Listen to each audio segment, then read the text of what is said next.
Hammons, and today with us we have Jana Beth Francis. Jana Beth is the new Assistant Superintendent of Teaching and Learning for Davis County Schools.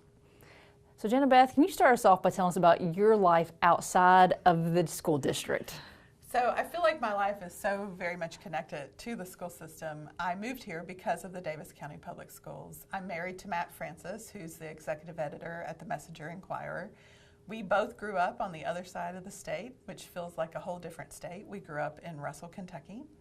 And I tell everyone he's my recycled high school boyfriend. We dated in high school, but then we took 10 years off and came back together. And I'm here because he was here with the paper. And we very quickly made Owensboro our home. And so we're now in our 17th, well, I'm a teacher, so I always count by school years. So I'm starting my 17th school year. We have a daughter, Beth, who is 8, and she is going into 3rd grade.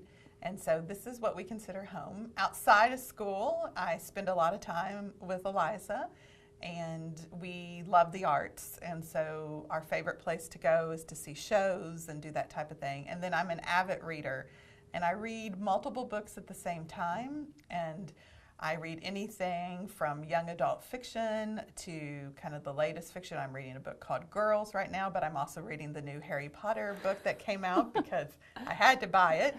And then I also have several books I'm reading for work. So the other place you'll find me is the movies. And so again, I absolutely adore going to movies and have a group of friends that we go to late movies with in the middle of the week. And so I might be a little tired on some days if I've seen too many late movies.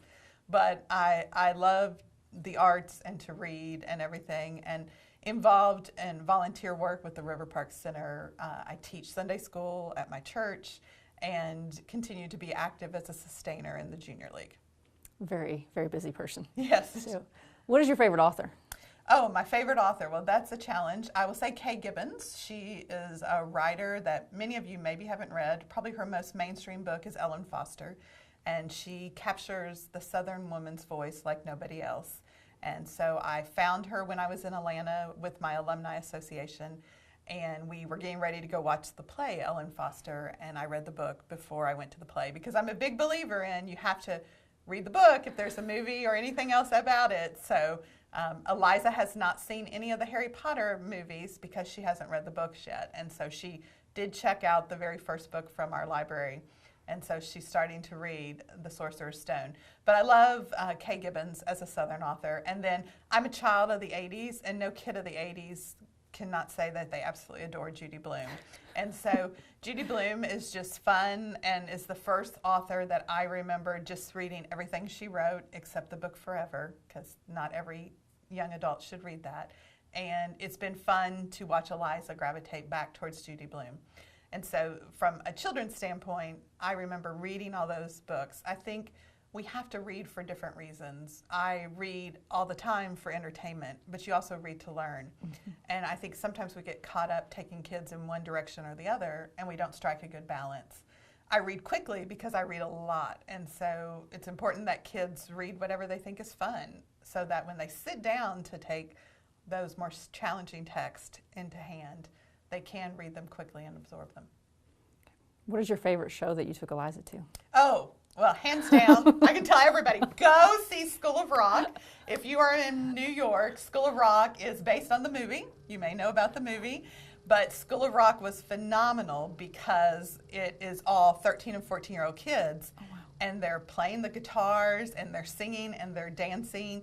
We went to one of the previews before the show actually opened its run on Broadway, and it was great, and it was the day before the parade, and their catch line is "Stick it to the man," and so the parade float is going by with them, and my nieces and my daughter and my nephews, we all holler, "Stick it to the man!" And the kids from the cast look over at us, and they cheer, and so it was incredible. But it is one of the coolest plays about having a point and sticking to your point and standing up for your point and believing in something.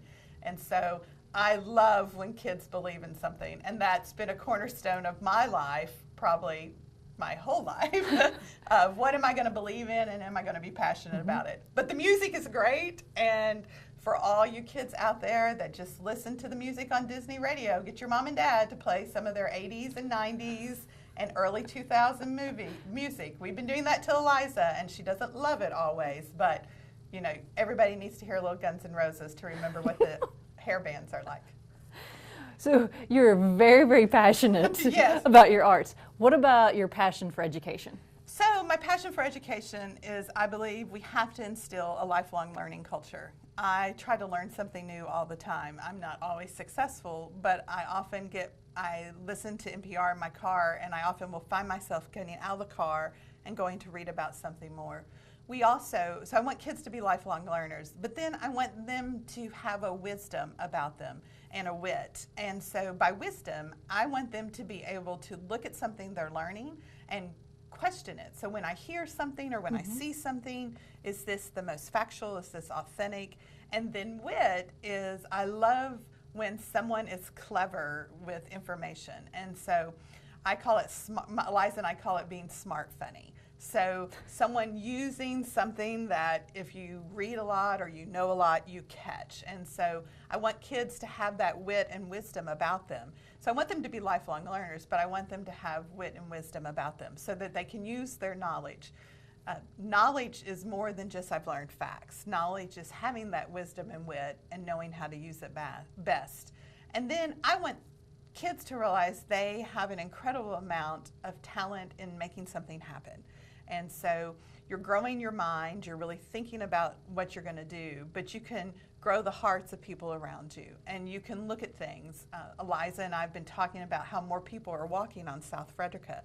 Well, why aren't there sidewalks? And I'd love for kids to take issues that they're concerned about and think about them and realize, how can I get involved to make change in my community?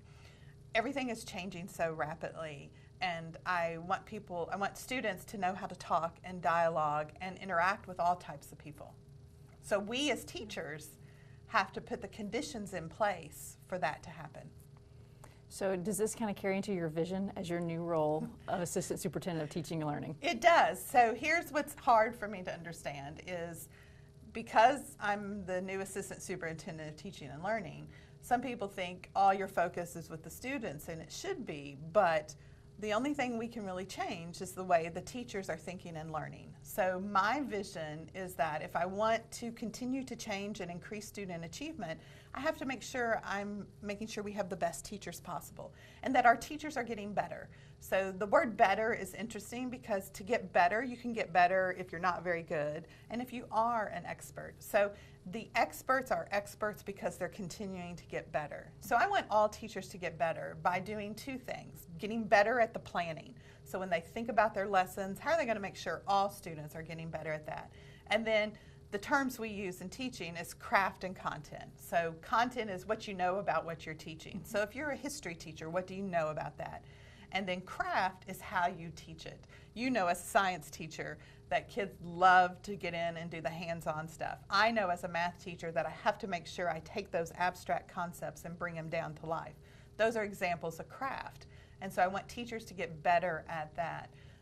Those are the teachers. The other group of adults that I'm really concerned about are our leaders. And I have two things for the leaders. The first is I want them to continue to develop this sense of leadership. And what does it mean to be an instructional leader?